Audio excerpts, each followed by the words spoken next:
ওই চিনিস আমাকে রতন বসাক পুঁতে রেখে দেবো সালা। এটা কারারে কচি মাংস। যারা ভিলেনে পাঠ করে তারা শুধু মারধরি খায় আর মেয়েদের কাছে জুতোর বাড়ি খায়। আর হিরো হলে হিরোইনকে জড়িয়ে ধরবে, আদর করবে, হিরোইন বুকে মাথা রাখবে, তো ভালো ভালো ডায়লগ বলবে, ভিলেনকে পেঁয়াতে পারবে। তো হিরো হতে তো সবাই চায়। ডিরেক্টররা বললো আয়নায় মুখ দেখে দুলাল লাহিড়ী এসছেন মিঠুন চক্রবর্তীকে মারার জন্য। 3 মাসের জন্য হসপিটালে পাঠানো একটা টাকা, 6 মাসের জন্য হসপিটালে পাঠানো একটা টাকা, হাফ মার্ডার একটা টাকা, ফুল মার্ডার একটা টাকা, একটা হাত ভাঙলে এত টাকা, 2টো হাত ভাঙলে একটা পা 2টো পা, এরকম সব লিস্ট টাঙানো আছে। স্টিলের দাম বেড়ে গেছে না, এবার চাকু 250-300। আমরা যেটা শুনেছি যে আপনি হিরো হতে চেয়েছিলেন। হিরো হতে কেনা চায়, ভিলেন মানে মার খাও। হ্যালো দর্শক, welcome back to our voice. আমার কথা এপিসোডে আমি সানায়া চলে এসেছি। আজকে একজন বিশেষ অতিথির সাথে আমি বসেছি। 90 শতকের সিনেমা জগতে যার চোখ আর ভয়ঙ্কর সব ডায়লগ শুনে আমরা ভয় পেতাম। বাচ্চারা পড়তে বসতো, কেউ তো ছুটে পালাতো। তার যে ভিলেনের চরিত্রে অভিনয়, প্রসেনজিৎ, চিরঞ্জিত, দেব থেকে শুরু করে সবার সাথেই উনি সুপারস্টারদের বিপরীতে ঢিসুম ঢিসুম করেই আমাদের শৈশবে জায়গা করে নিয়েছেন। আর আমি নিজেও ভয় পেতাম। আজকে ওনার সাথে আমি বসেছি। প্রথমেই আওয়ার ভয়েসের স্টুডিওতে ওনাকে সম্মানের সাথে ওয়েলকাম জানাই। বলুন কেমন আছেন দাদা? First class, everything alright. আমি ভাবতে পারছি না এখনো যে আপনার সামনে আমি বসে আছি। মানে আমি ছোটোবেলায় প্রচুর ভয় পেতাম।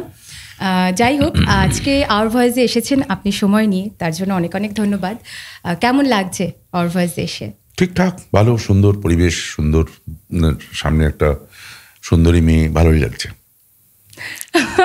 তাহলে কি একটা ডায়লগ দিয়ে শুরু করা যেতে পারে? ডায়লগ তো আমার হয় না, ডায়লগ হয় হিরোদের, তাই না?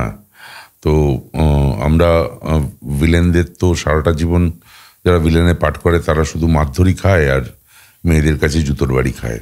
সুতরাং সেইভাবে ডায়লগ তো আমার হয় না। তবু আমার অনেক ডায়লগ আছে, কিন্তু সেগুলো মানে ভয়ঙ্কর ভয়ঙ্কর ডায়লগই আছে।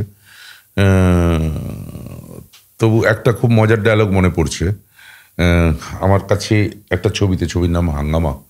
সেই ছবিতে আমার কাছে দুলাল লাহিড়ী এসছেন মিঠুন চক্রবর্তীকে মারার জন্য। তো সেখানে এসে উনি বলছেন যে ওনাকে মারতে হবে। তো আমার লিস্ট টানানো আছে যে 3 মাসের জন্য হসপিটালে পাঠানো একটা টাকা, 6 মাসের জন্য হসপিটালে পাঠানো একটা টাকা, হাফ মার্ডার একটা টাকা, ফুল মার্ডার একটা টাকা, একটা হাত ভাঙলে এত টাকা, 2টো হাত ভাঙলে একটা পা 2টো পা, এরকম সব লিস্ট টানানো আছে। তারপরে তো সেখানে আমাকে এসে বলছে যে একজনকে হসপিটালে পাঠাতে হবে। আমি বললাম যে কতদিনের জন্য?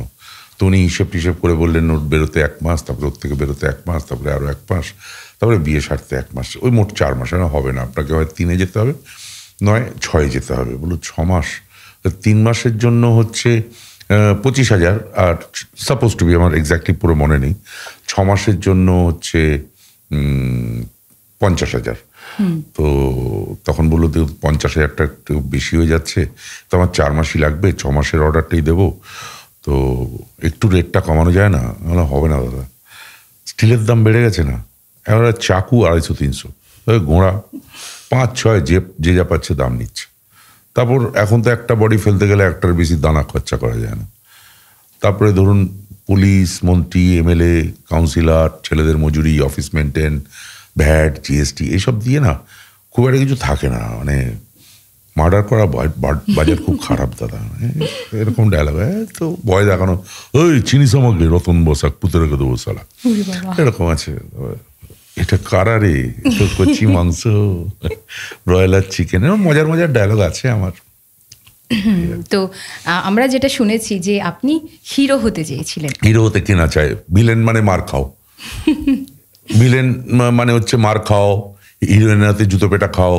আর হিরো হলে হিরোইনকে জড়িয়ে ধরবে, আদর করবে, হিরোইন বুকে মাথা রাখবে, তো ভালো ভালো ডায়লগ বলবে, ভিলেনকে পেঁয়াতে পারবে। তো হিরো হতে তো সবাই চায়, ভিলেন হতে কেউ চায়? তো সেই জন্য আমিও চেয়েছিলাম হিরো হতে। হিরো হবো বলে দরজায় দরজায় ঘুরে বেরিয়েছিলাম। তারপরে ডিরেক্টররা বললো আয়নায় মুখ দেখে চান্স পাইনি। তো তখন ছোট ছোট পাঠ করতাম। এটার সালটা 1981, আমি যখন প্রথম আসি।